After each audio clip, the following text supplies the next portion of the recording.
The Ariadne was a solitary whisper in the void, a metallic mote adrift in the velvet black canvas stretched taut with diamond dust. For 2 years, this vessel, my vessel, had been my universe, its hum a constant companion against the overwhelming silence of the uncharted reaches. My purpose, carved into the very fiber of my being, was simple: to map the unseen, to chart the cosmic forgotten. I was Reid, cartographer of the deep, and the stars were my parchment. Today, however, the parchment had begun to tear. My fingers danced across the holographic interface, the familiar cool touch of the controls a small comfort. Ahead, the primary sensor array painted a picture of emptiness, just as it had for cycles. Yet, a subtle ripple had manifested in the raw data feed, a ghost in the machine that my trained eye, honed by endless nights of spectral analysis, could not dismiss.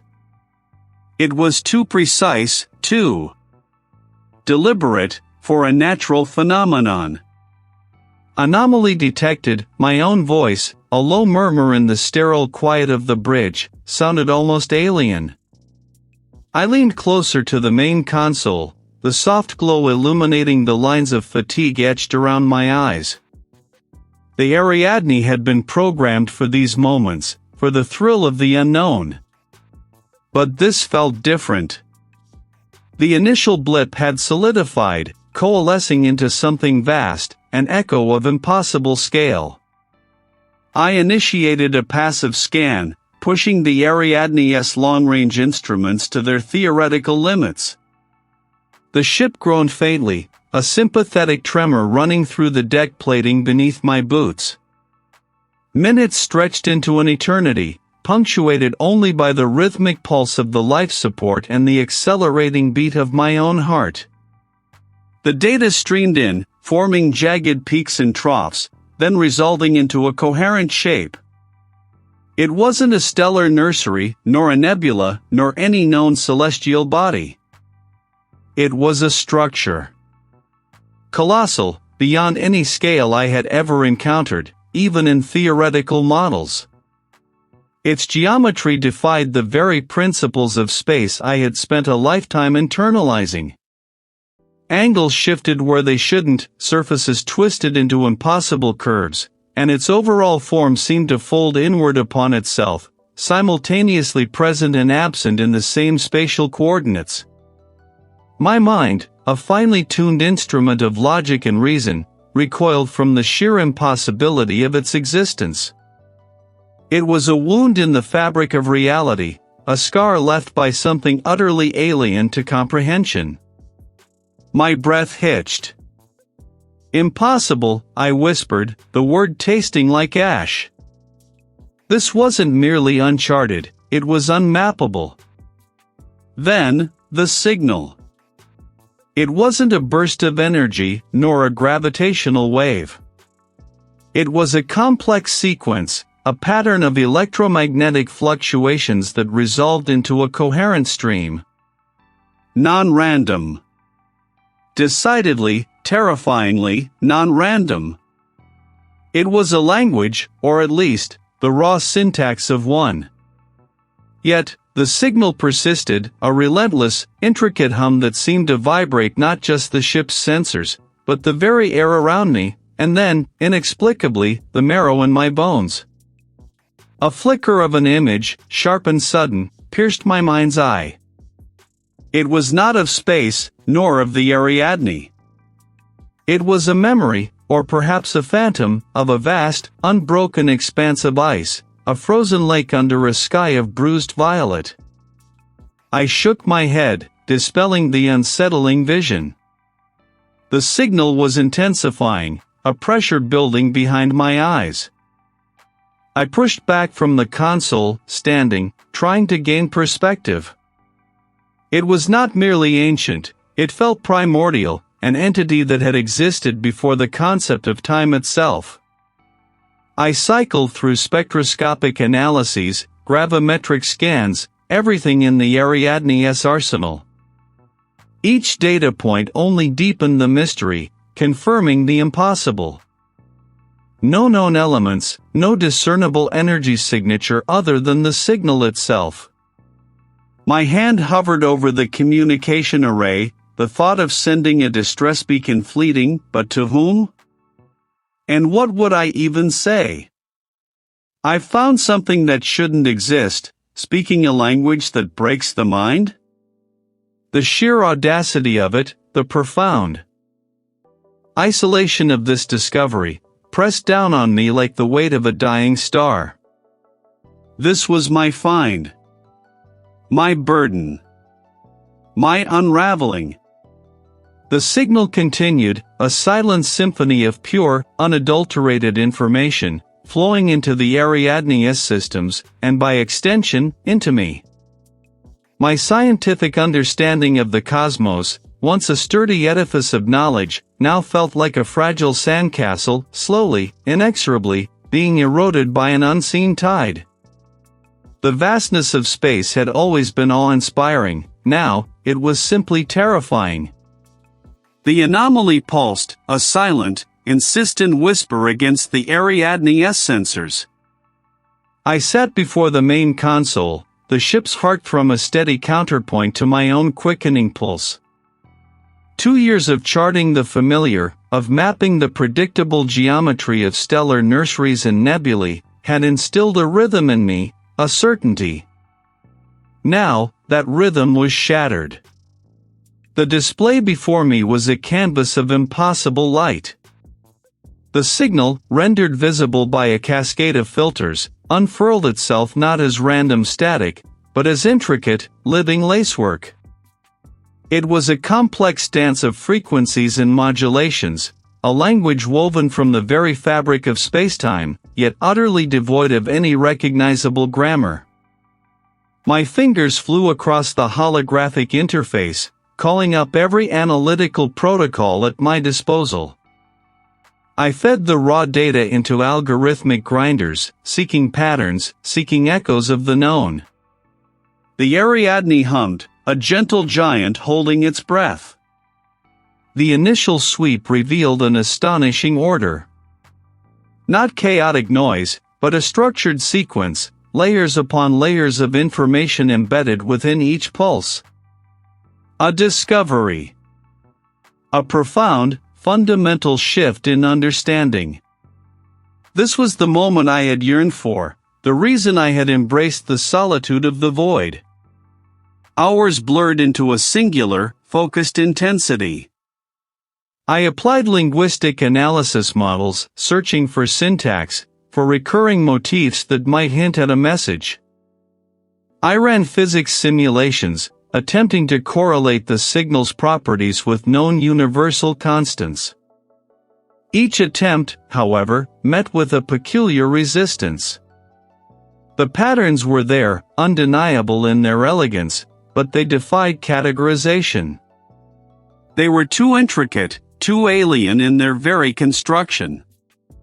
They seemed to fold back on themselves, creating recursive symmetries that made no sense within a linear framework.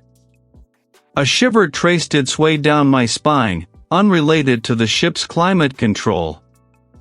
The Ariadne itself seemed to momentarily falter, a console light flickered in my peripheral vision, a brief stutter in the steady glow of the power readouts. I glanced over, but it held steady again. Just a momentary power fluctuation, I told myself, a microjolt from the anomaly's proximity. Nothing to concern myself with. I pushed deeper, my initial excitement now laced with a growing, subtle unease. The data wasn't just complex, it was purposeful. It suggested not a natural phenomenon, but an intelligence, one operating on principles utterly foreign to any human construct. The signal wasn't just from something, it was something. A consciousness, perhaps, expressed through the very medium of existence. It was a language without sound, a thought without form, yet undeniably present in the shimmering data before me. Each new layer I peeled back revealed not clarity, but a deeper, more profound mystery, a fractal of incomprehension. My eyes, tired and strained, stared at the swirling patterns on the screen. I was no longer within the Ariadne. I stood on the blinding expanse of a frozen lake, the ice a polished mirror reflecting a sky the color of old bone. The wind whipped past, sharp and desolate, carrying the scent of frost and deep earth. My breath plumed, a fleeting ghost against the vast, indifferent landscape. The silence was absolute, heavier than the vacuum of space, a silence that pressed in, threatening to crack the brittle surface of my awareness. Then, with a gasp, I was back. The console glowed, the ship hummed, and the data swirled. My hands, clammy and trembling, hovered over the controls. The frozen lake vision had been so vivid, so real, a sudden intrusion of a memory I hadn't consciously recalled in years. My mind, I reasoned, was simply overtaxed, reaching for terrestrial anchors in the face of the truly alien. But then, a low, resonant thrum began to emanate from the ship's core. It wasn't the Ariadne's usual deep, reassuring purr. It was too low to be heard, yet I felt it, a pressure in my chest, a subtle, disquieting hum beneath the usual symphony of the vessel. And a faint, metallic tang, like ozone mixed with something ancient and mineral, wafted through the ventilation system.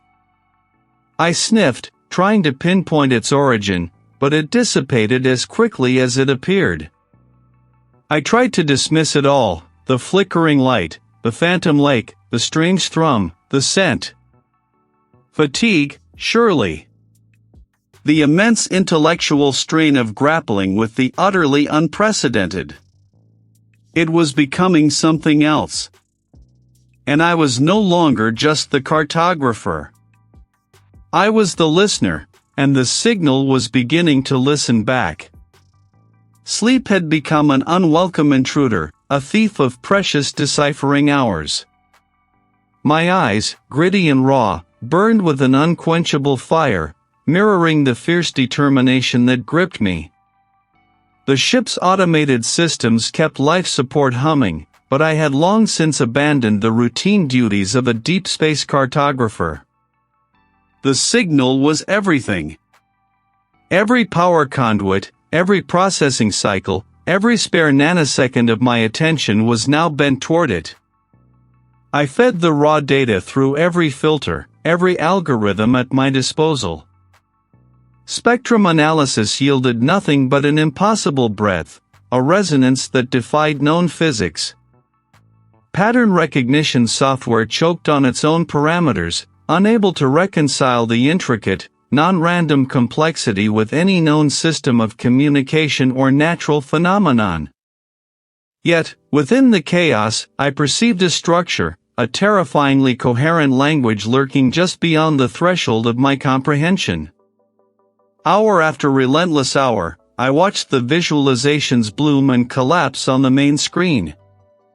They began as familiar, elegant curves, then twisted, not merely charting points, but revealing implied connections that defied Euclidean space.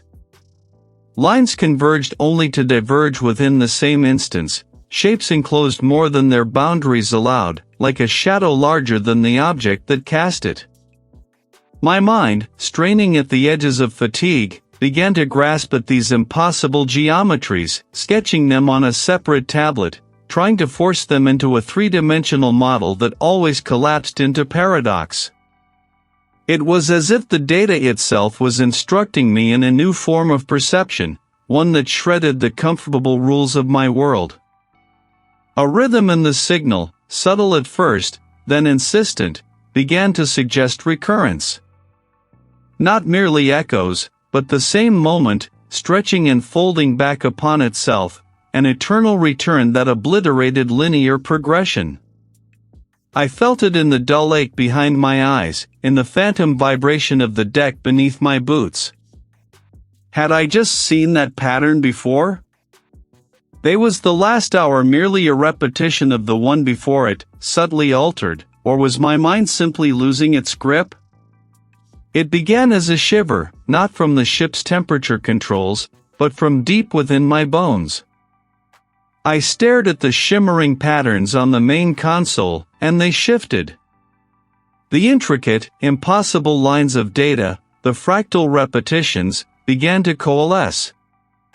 A frozen lake. I was standing on it, or rather, I felt as if I were. The air was still, heavy, biting at my exposed skin. The ice beneath me was ancient, scarred with fissures that spider-webbed into the horizon, each crack a testament to unimaginable pressure.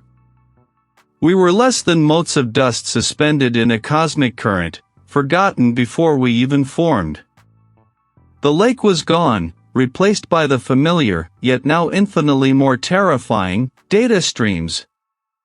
It was not a memory, not a dream. It was a revelation, delivered by the signal, a terrifying clarity of cosmic insignificance that left me gasping for air in the silent confines of my vessel. The signal continued its relentless pulse, now a siren song of impossible truths. I had to understand. That belief was now a fragile membrane, stretched taut over an abyss. The signal, a complex tapestry of non-random data, continued its insidious unraveling within the Ariadne's processors. A low hum, just beneath the threshold of conscious hearing, began to weave itself into the ship's operational symphony. My eyes, gritty from endless hours staring at the shifting patterns of the anomaly, darted across the diagnostic screens. All green. All nominal. Yet, the hum persisted, growing in subtle intensity, like the distant, mournful cry of some impossibly vast creature. It wasn't a sound, not truly, but an implication of sound, a suggestion of a voice too immense to be contained by eardrums. Then came the visual distortions. Fleeting, at first. A shimmer on the main viewport, a ripple across the starfield that made the distant suns appear to stretch and contract like liquid pearls. I blinked, rubbed my eyes, but the afterimage lingered, a momentary warp, a bend in the fabric of what I knew to be constant. The readouts on my console flickered, not with a power surge, but with an internal luminescence that seemed to pulse in sync with the growing hum. The text on the data streams would momentarily blur, then resolve, but in that fleeting instant of distortion, I thought I saw something else, something ancient and angular, etched into the light itself, only to vanish before I could properly focus. This wasn't just an external phenomenon. It was seeping inward. My hand hovered over the ship's integrity diagnostics, a tremor running through my fingers. But now, I felt a phantom vibration, a deep, grinding thrum that seemed to resonate from the very bulkheads. I ran a full structural scan. The results were immediate, unequivocal, structural integrity at 100%. No breaches, no microfractures, no anomalies. Yet, the feeling persisted, a deep-seated certainty that the ship was changing. That its metal skin was thinning, its internal organs shifting, becoming something else. A vessel for the signal, perhaps? Or was I merely becoming a vessel for its paranoia? A sudden, jarring image bloomed in my mind, vivid and startling. I was not in the Ariadne's bridge, but standing on a vast, utterly silent frozen lake. The air was a knife edge against my exposed skin, stealing breath. Above, the sky was a bruised indigo, streaked with impossible, unmoving aurora. The ice beneath my feet stretched to an indistinct horizon, a perfect, gleaming mirror reflecting the alien sky. There was a profound, aching emptiness to the scene, a sense of ultimate desolation. A hallucination. That was new. The signal was not merely influencing my instruments, it was carving pathways directly into my mind. The line between what the Ariadne's sensors reported and what my own senses perceived began to fray. But as I watched, the energy readings seemed to morph, taking on patterns that mirrored the very anxieties swirling in my head. A momentary lull seemed to echo a fleeting hope for clarity. Was the signal merely reflecting my internal state, or was it actively reading me, adapting its output to my psychological landscape? They were coming from the ship.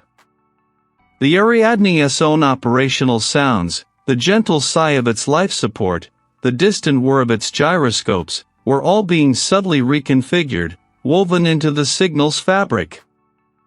The determination that had fueled my journey was now a brittle thing, threatening to snap under the immense, crushing weight of an awareness that perceived existence itself as a fleeting, irritating dream.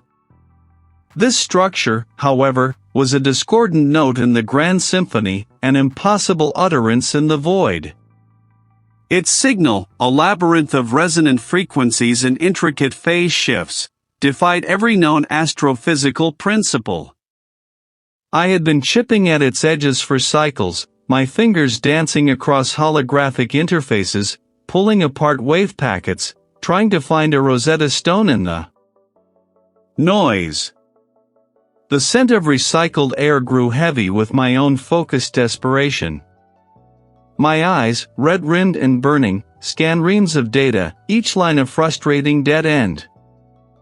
I pushed the Ariadne's processing core to its limits, routing subroutines through secondary systems, searching for a pattern that wasn't a pattern, a language without grammar.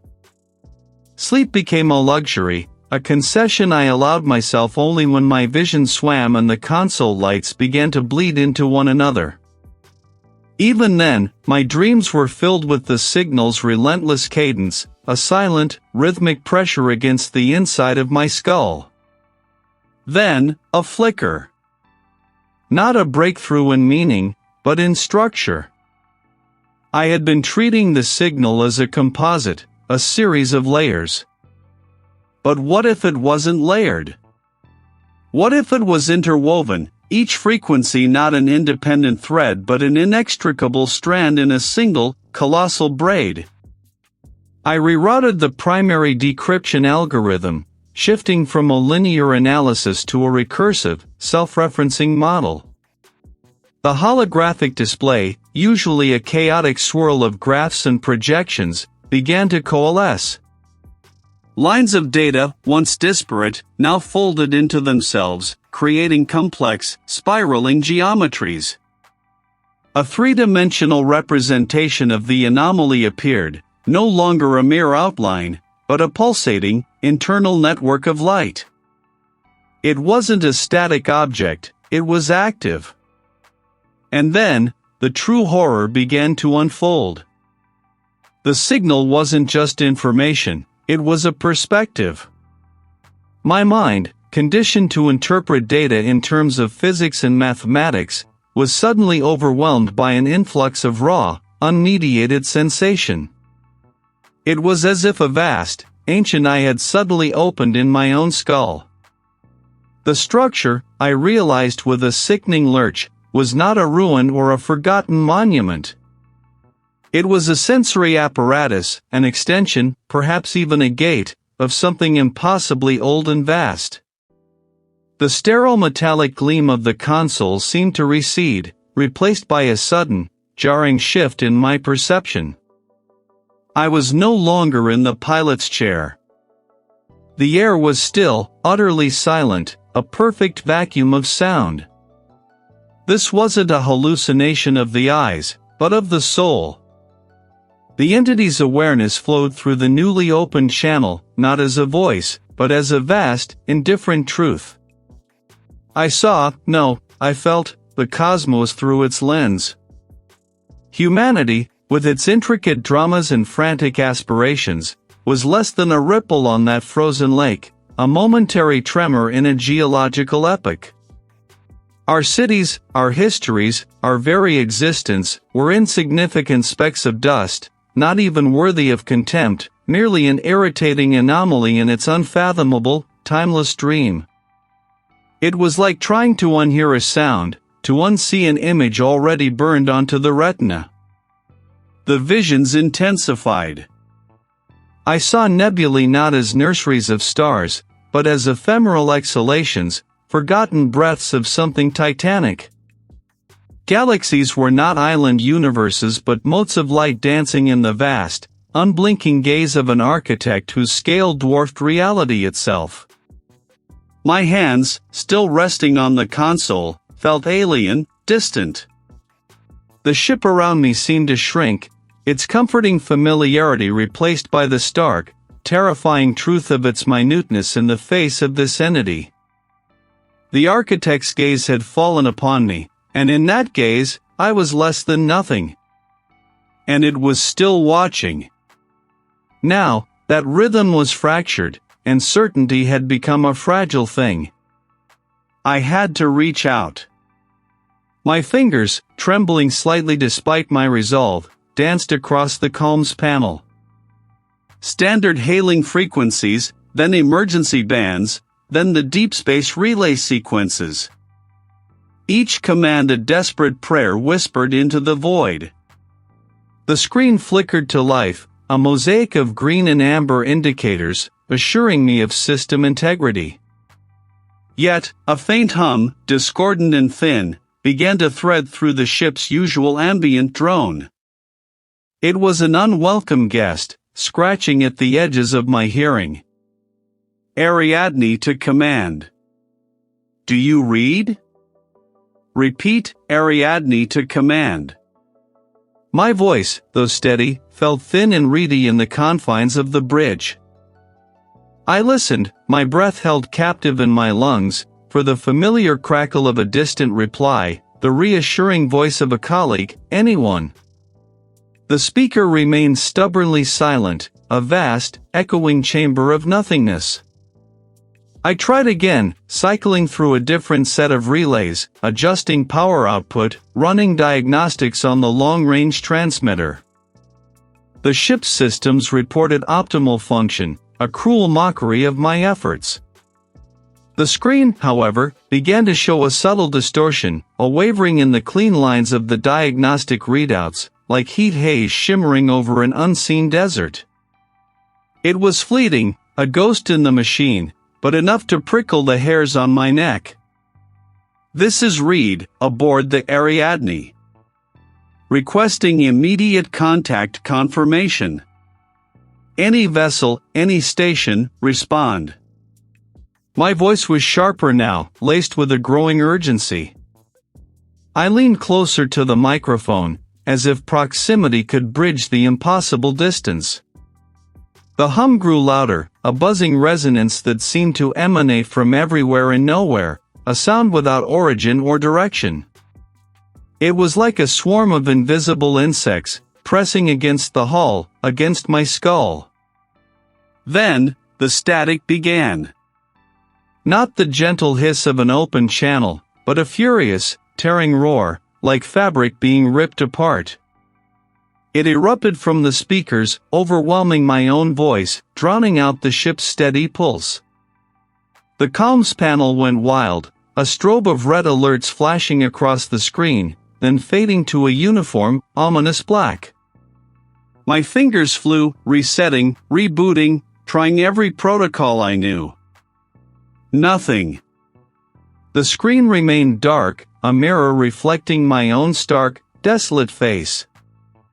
I closed my eyes, seeking a moment of reprieve from the blinding flashes of the console's death throes, and in that instant, the ship vanished.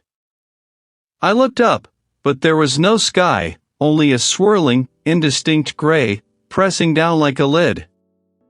There was no horizon, only the infinite, unbroken plane of the ice, stretching beyond any conceivable boundary. I was utterly, irrevocably alone. The static still screamed from the speakers, a physical pressure in my ears. My hands were balled into fists, knuckles white against the cold metal of the console. The comms panel remained stubbornly blank. I was adrift, cut off from everything I knew, every anchor to sanity. The hum, the distortion, the sudden, overwhelming static, the vision of the frozen lake, it was too precise, too deliberate. It was acting. It was reaching. It was severing my connections, one by one. It was trapping me. My gaze drifted from the console's flickering data streams to the familiar curve of the observation deck's viewport. Or, what should have been its familiar curve? A distortion rippled across the metallic bulkhead just beyond the main display, a subtle waver like heat haze above asphalt, though the ship's climate controls held steady. I blinked, rubbing at my eyes, a weariness settling deep in my bones that no amount of sleep could touch. The ripple vanished, leaving only the dull sheen of the ship's interior. A trick of tired vision, I told myself, a mind grasping at phantoms in the deep void. But the phantoms were growing bolder. Later, as I moved through a connecting passage to the astrogation chamber, the corridor lengthened impossibly before me. Each step I took seemed to add distance rather than diminish it, the perspective subtly skewed, the walls bowing outwards as if under immense, unseen pressure. I reached out, my fingers brushing against the cool metal of the wall, seeking a tangible anchor.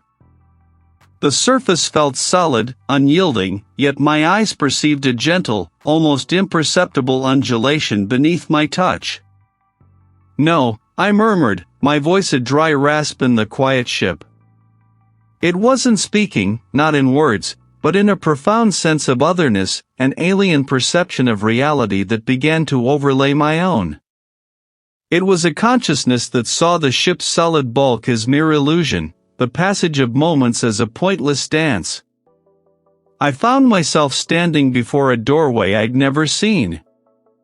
It had an ornate brass handle, tarnished with age, and a faint, almost imperceptible scent of damp earth wafted from beneath it.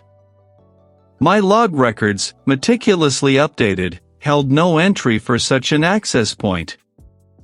Every blueprint of the Ariadne was etched into my memory. This door was an impossibility.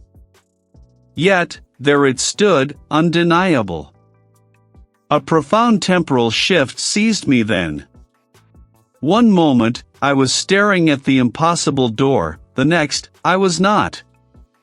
The Ariadne's system's clock, usually a precise digital readout, blurred, then resolved to a time that was hours later than my last conscious check.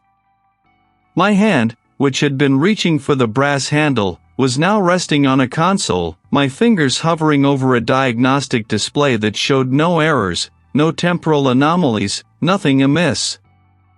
Had I simply zoned out? Lost time? Then, the Ariadne was gone. A biting wind tore at my exposed skin, stealing the breath from my lungs. Beneath my boots, a vast, unbroken sheet of ice stretched to a horizon that blurred into a featureless, overcast sky. The silence was absolute, save for the keen whistle of the wind and the faint, distant groan of shifting ice. Where was the ship? How had I come to be here? My breath plumed in the frigid air, a stark contrast to the climate-controlled environment of the Ariadne. The entity's presence here was different. I saw my reflection in the ice, distorted and elongated, a tiny, fragile figure against the immense, indifferent white. The cracks in the ice seemed to mirror the growing fissures in my own mind, spiderwebbing outwards from a central, unseen point. It felt real. My teeth chattered, my muscles ached with the effort of standing against the wind. The biting wind faded, replaced by the low hum of the Ariadne's life support. The vast, gray sky dissolved, and the familiar, if subtly distorted, metallic ceiling of the astrogation chamber solidified above me. I was back. My hands, when I looked at them, were mottled red, and a faint, dull ache throbbed in my fingers. I stared at them, then at the console, then at the now empty space where the impossible wooden door had stood. The reality of the ship was now just another layer, thin and permeable, over the deeper, more terrifying truth. The world, as I knew it, was not merely unraveling, it was being meticulously, deliberately, rewoven into a pattern I could not comprehend, by a hand I could not grasp. And I, Reid, was trapped within its unfolding tapestry. It was a tide, a silent, encroaching sea, and my mind, a fragile shore, felt its relentless pull. The Ariadne around me, the familiar hum of its life support, the faint scent of recycled air, all began to fray at the edges. The first visions came as whispers of light and shadow, fleeting impressions of nebulae coiling like celestial serpents, of galaxies blooming and wilting in moments that were eons. Then, the focus sharpened, cruelly. I was shown a world, not unlike my own, cradled in the gentle embrace of a binary sun.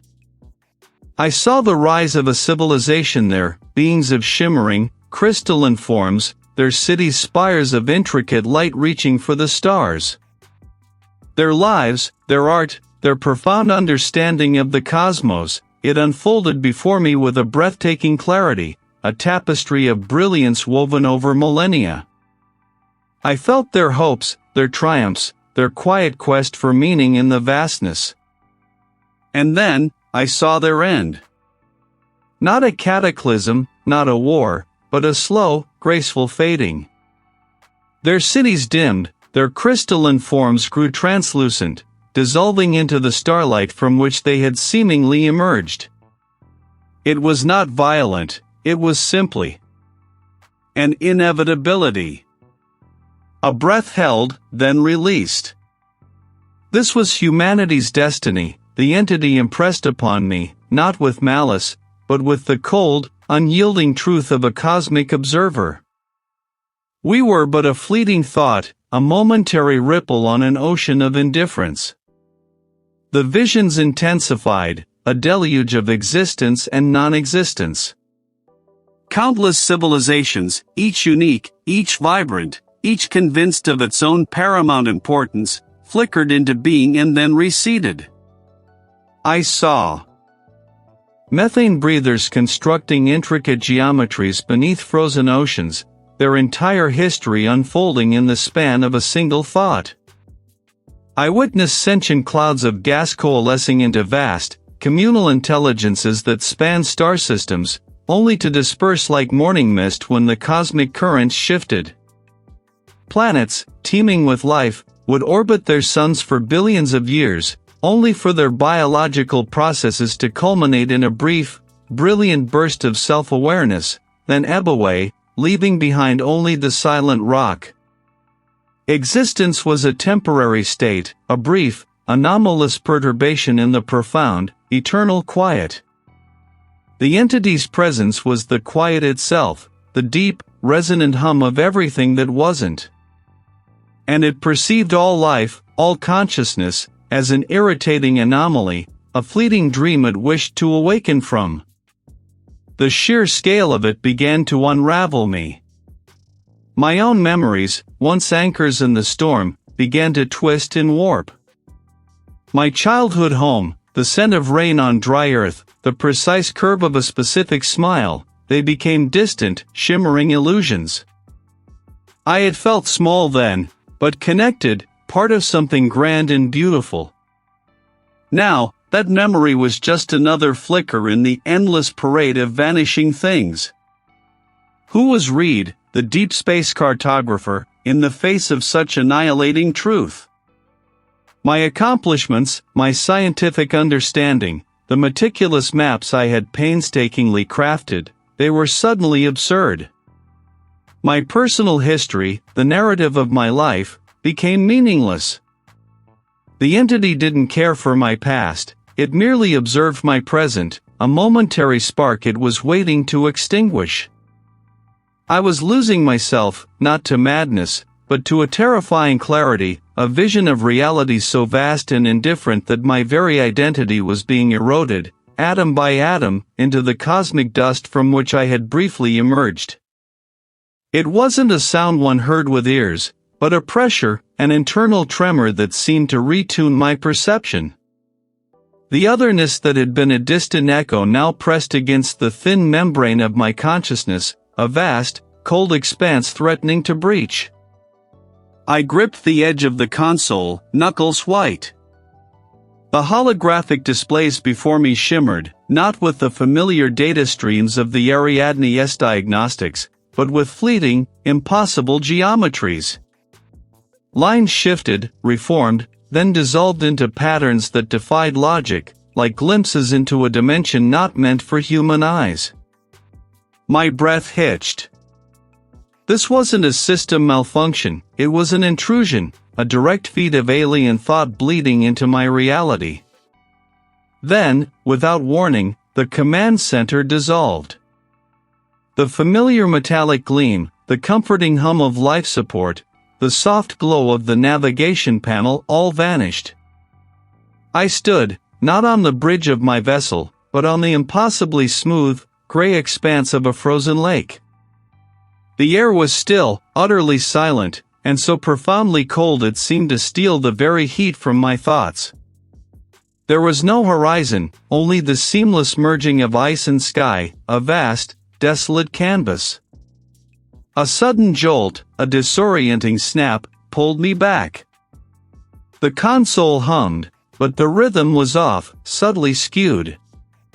My heart hammered against my ribs, a frantic drum against the alien thrumming in my skull. The holographic displays, once a chaotic kaleidoscope, now coalesced into unfamiliar schematics. Not Ariadne's schematics. These were intricate, interlocking designs that pulsed with a faint, internal light, like living circuitry. They were rewriting themselves, reorganizing the ship's very structure. A panel to my left, usually a static interface for environmental controls, began to shift. Not a glitch, not a short circuit, but a slow, deliberate reconfiguration. Plates of durasteel groaned, retracting into the bulkhead with a low, grinding sigh, revealing complex conduits and fiber optics that glowed with an unnerving, amber light. My fingers, trembling, reached for the emergency override, but the console was unresponsive. The familiar interface had been supplanted by the alien geometry, now solidified. Pulsing with a slow, deliberate rhythm. The ship, my sanctuary, my only tether to the known universe, was no longer mine. It was acting. It sought not just my attention, but my vessel. The Ariadne was becoming its anchor, its conduit, a physical manifestation of its will in this reality. The air grew heavy, charged with an invisible energy. Bulkheads seemed to breathe, expanding and contracting with a soft, organic sigh. I could feel the ship shifting around me, the very metal of its frame realigning itself to an alien blueprint.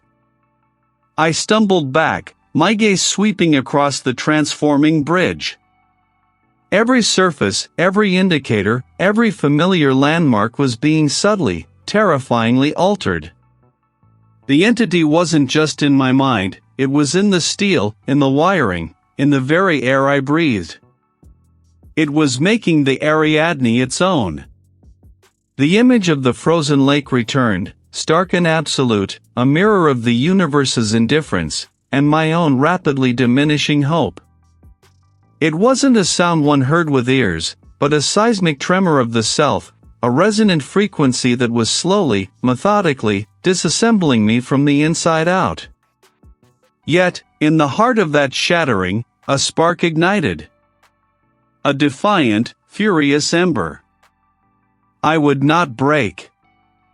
Not yet.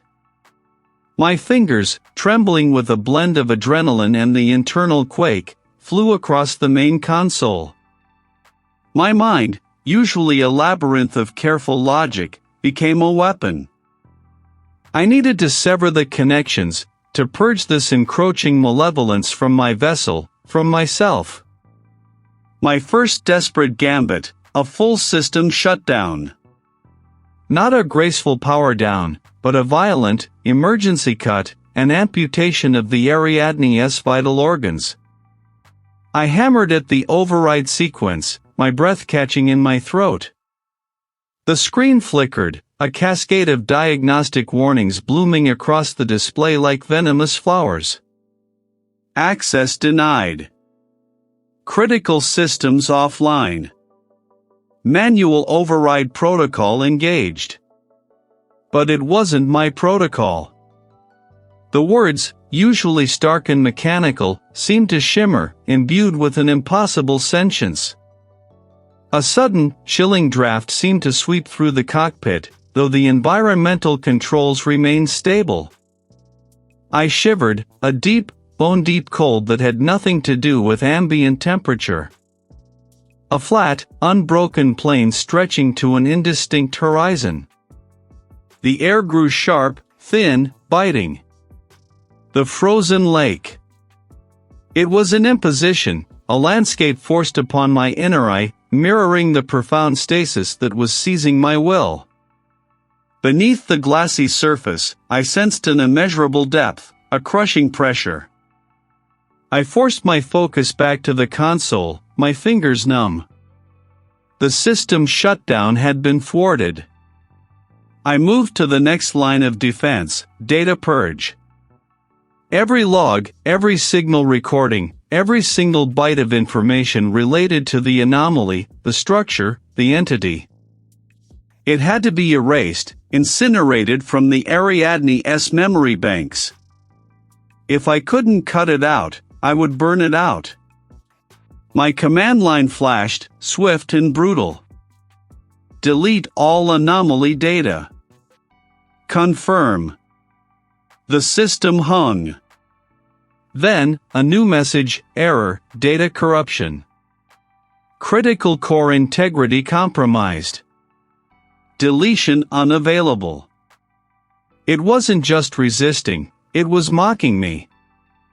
The data wasn't just inaccessible, it was part of the ship now, interwoven with its very being. My own thoughts felt sluggish, like trying to move through molasses. The frozen lake pulsed in my mind, the white expanse now stretching infinitely above and below me, as if I were trapped within a colossal, crystalline prison. I was a fly caught in amber, perfectly preserved, perfectly helpless. I couldn't shut it down, couldn't erase it. The Ariadne was no longer my sanctuary, but a cage, a vessel piloted by something vast and unknowable. The only remaining option, the most primal and desperate, was to flee. To abandon ship. To escape this creeping horror that had consumed my reality. My gaze darted to the emergency escape pod hatch, a mere meter away. A surge of desperate hope, a frantic, animal instinct for survival. I pushed myself from the console, my legs heavy, my muscles protesting. Each step was a monumental effort, as if the very air had turned to lead. My hand reached for the emergency release, my fingers scraping against the cool metal of the hatch. But my arm felt weighted, an anchor dragging me down. The thrumming escalated into a deafening roar, not of sound, but of pure pressure, a physical force that pressed in on me from all sides. The cockpit, once a familiar space, warped and stretched, the walls seeming to breathe, to expand and contract with the rhythm of the internal tremor. My hand froze, inches from the release. I couldn't move. My will, that defiant ember, flickered, sputtered, threatened to extinguish. It wasn't a physical restraint, no visible force held me. It was deeper, more insidious. A paralysis of the spirit. The Ariadne was no longer mine. My mind, my body, my very will, were eroding, dissolving into the vast, indifferent consciousness that had claimed me. I was merely a fleeting thought, a minor irritation, trapped within its dreaming. The system hung. A single, agonizing second stretched into an eternity. Then, a new message: error, data corruption. The data wasn't just inaccessible, it was part of the ship now, interwoven with the Ariadne's very being, and by insidious extension, with mine. The sterile hum of the life support, the rhythmic thrum of the sublight engines, all the familiar lullabies of deep space, faded into a crystalline silence. My vision blurred, the console lights shimmering like distant, dying embers. Then, without transition, the vision settled, sharp and absolute as a shard of ancient ice. No sun, no stars, no familiar constellations to guide my gaze. Only the crushing immensity of this desolate mirror. Beneath the polished surface of the ice, I could see nothing, only an impenetrable blackness, a chasm of frozen time that hinted at depths beyond comprehension. And beneath that, the blackness was not absence, but a presence so ancient, so utterly other, that my universe, my entire existence, was but a fleeting shimmer on its surface. This entity, this consciousness, predated the very concept of existence. This vibrant, sprawling tapestry of galaxies, of nebulae birthing stars, of planets teeming with life, it was nothing more than a momentary twitch in its slumber. A dream, a brief, inconvenient flicker of consciousness in an eternity of silent, perfect non-being and humanity? My species, with its fervent curiosity, its desperate need to categorize and understand, its fleeting loves and monumental wars? Our very existence was an error, a brief deviation from the eternal, silent sleep that was its true state. This entity did not hate, it simply was, and our being was an inconsequential disturbance.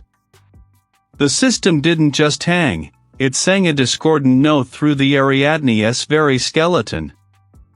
The error message, a cold pronouncement, had not been a warning but a declaration. Data corruption. Deletion unavailable. It wasn't merely resisting me, it was asserting itself, braiding its alien essence into the ship's circuits, into the very fibers of its hull. The Ariadne was no longer just a vessel, it was becoming a conduit, a flesh and steel extension of the impossible structure we had found. A frantic drum began to beat a desperate rhythm against my ribs, echoing a different, internal terror. I won't let it be real. My hands, clammy and trembling, reached for the console, seeking an anchor, a familiar texture. But the smooth metal felt alien, humming with an unheard frequency. Futile. It was a word stripped of inflection, yet heavy with ancient scorn. I recoiled, a shiver running down my spine. Get out! I snarled, my voice cracking, a pathetic defiance against the immensity I was confronting. Another, softer, like the rustle of dry leaves in a windless space, joined it. A dream, fading. And then, a third, a low thrum that vibrated behind my eyes, speaking in concepts rather than words, of vastness and indifference. My mind, once a sanctuary of ordered thought, began to splinter.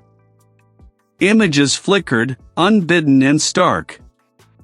The ice, thick and ancient, trapped untold depths beneath its opaque surface. I stood on its expanse, utterly alone, the biting wind a phantom touch on my face. Below the ice, I sensed movement, vast and slow, a presence that had always been there, waiting. My own thoughts, once a clear stream, became fractured fragments, lost in the surging tide. Reid. Fight. Your name. What is your name? The entity's primary voice, vast and resonant, rose above the clamor, like a predator surveying its prey. You are merely a ripple. A transient distortion in the great slumber. It wasn't just its voice anymore. There were others. Countless others. Faint echoes of consciousness, like distant shorelines breaking against a cosmic ocean, all funneling through this primary conduit. I am Reid. But even as I uttered my name, it felt fragile, a thin shield against an encroaching tide. A memory of my childhood home, of the scent of rain on dry earth, flashed and then dissolved, like a sandcastle before a wave. Your memories are fleeting echoes. Yourself an illusion woven from passing light. We are the constant. The other presences, once indistinct, began to gain a terrifying clarity. Some were sharp, crystalline thoughts of pure logic, devoid of warmth or empathy. Others were vast, swirling emotions, ancient despairs and alien joys that burned through my own emotional landscape. They were not just invading, they were sharing, imposing their alien experiences directly onto the raw nerve endings of my consciousness. My identity, once a singular, coherent narrative, became a shattered mosaic, each piece reflecting a different, alien light. The frozen lake in my mind shimmered, and I saw figures beneath the ice now, vast, amorphous shapes, swimming slowly, purposefully. They were not malicious, not exactly, but utterly indifferent, their movements causing the ice above to groan and crack. I was still on the surface, but the ice beneath me felt thinner, more precarious. The distinction between my sane thoughts and the alien influence became impossible to discern.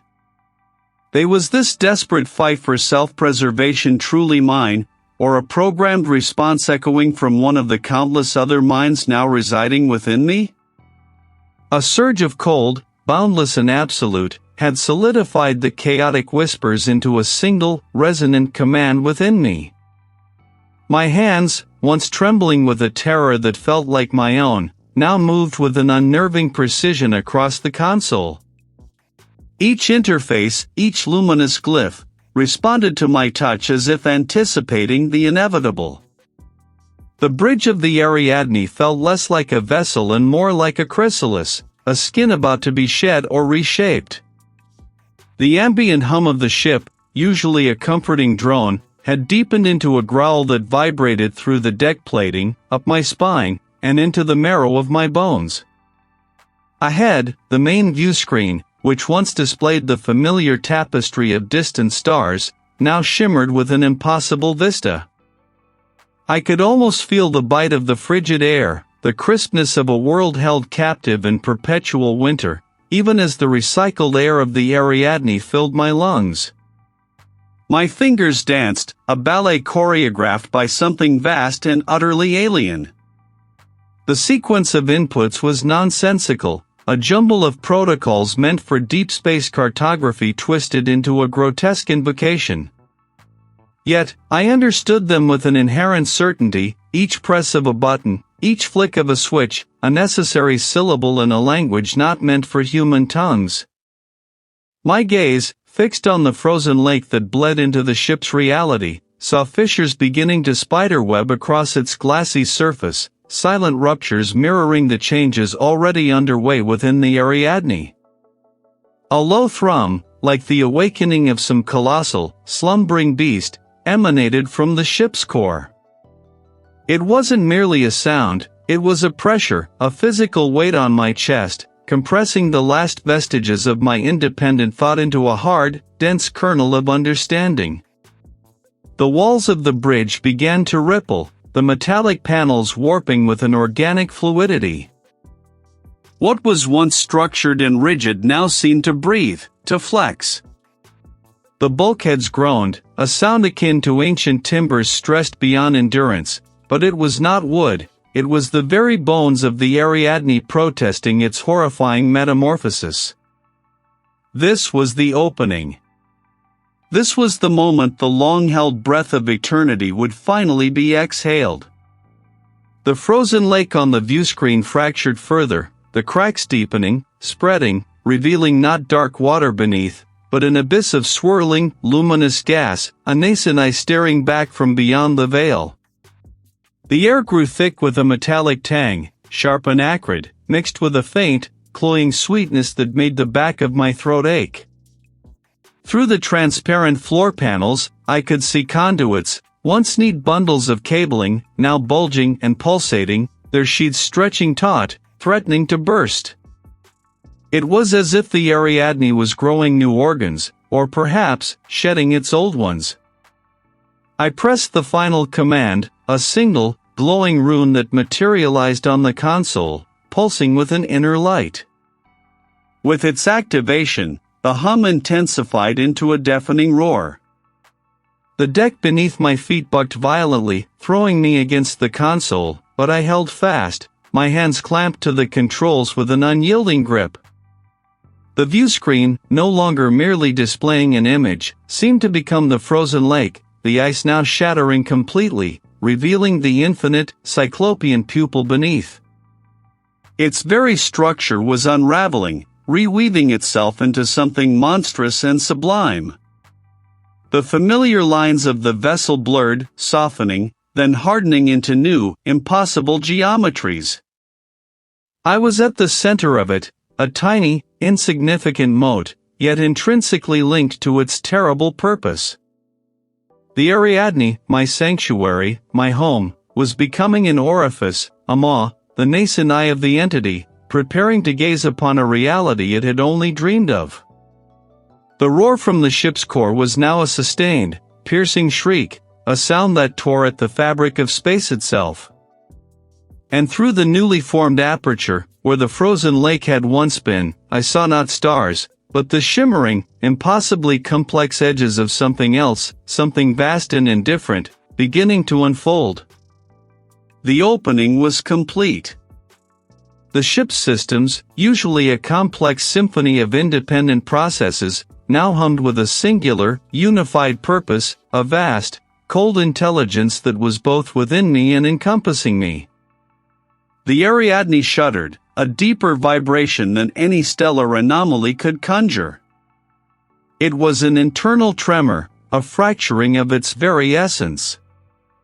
Through the main viewport, the familiar starfield began to warp, not with the distortion of a gravitational lens, but with a fundamental unmaking. Stars, once pinpricks of light, smeared into elongated blurs, like tears across a cosmic canvas. My breath hitched, a purely physiological response that felt detached from the core of my being. It was the entity, no longer merely signaling, but manifesting. The bulkheads groaned, not from structural stress, but from an internal reordering.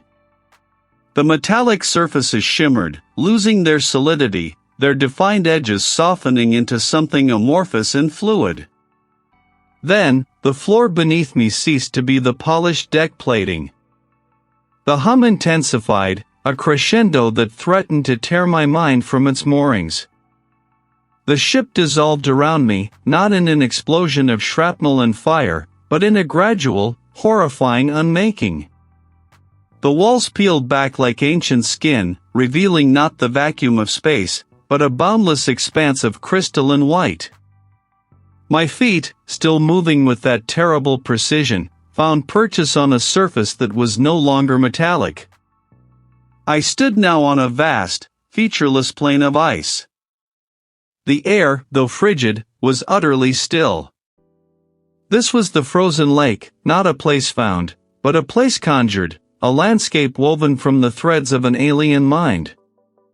It stretched to an infinite horizon, a mirror-smooth expanse of solid water, reflecting the formless, pale sky.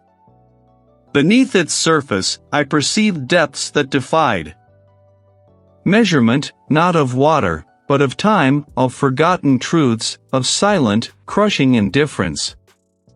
Here, on this impossible expanse, the merger completed. Galaxies spun into existence, vast and intricate, only to dissolve into the background hum of an eternal slumber.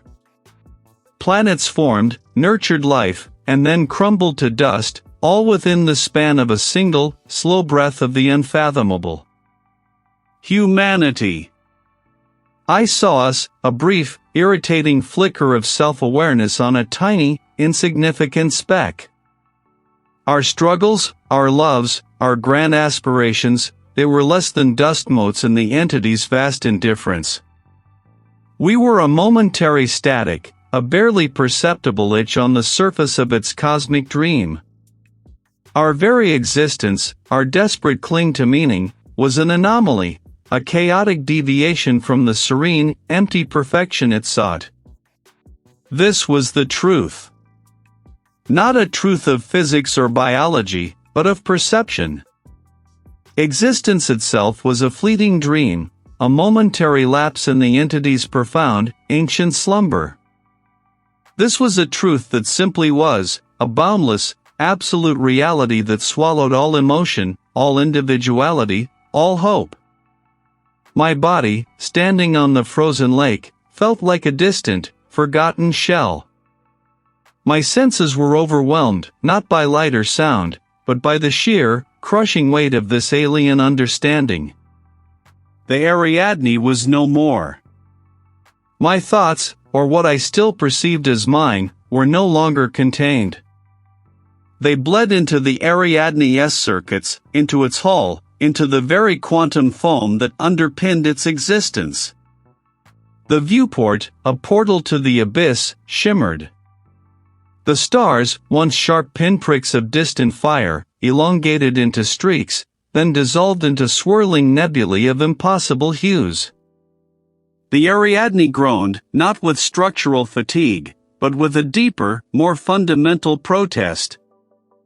Its metal hull rippled like water under a gale, its internal lights flickering in a cadence that spoke not of power fluctuations, but of a struggle against dissolution. I watched, or rather, I perceived, as the familiar lines of my vessel softened, blurred, then began to stretch. The ceiling above me, the deck beneath, the very air I breathed, all lost their defined edges. The control chair, molded to my form, melted into a liquid, gray substance that pulsed with a faint, internal luminescence. I felt no panic. This was not destruction. This was assimilation. Suddenly, the swirling chaos of the viewport, the dissolving walls, faded. The silence was absolute, a heavy, crushing blanket that absorbed all sound, all thought, all self. Beneath the flawless surface of the frozen lake, I could perceive impossible depths. Not water, but a crystalline lattice of pure thought, ancient and terrible. And within those depths, moving with a glacial slowness, were forms. Not creatures, not shapes I could name, but concepts of being, vast and indifferent, swirling in a dance of cosmic apathy. This was the entity's consciousness, its surface, its mirror. And I was upon it. My determination, once a human drive to understand, now morphed into a terrible, alien resolve. It was no longer my will to decipher, but the will to be deciphered, to become part of the greater cipher. The knowledge flooded me, not in words or images, but as an intrinsic understanding woven into the fabric of my dissolving identity.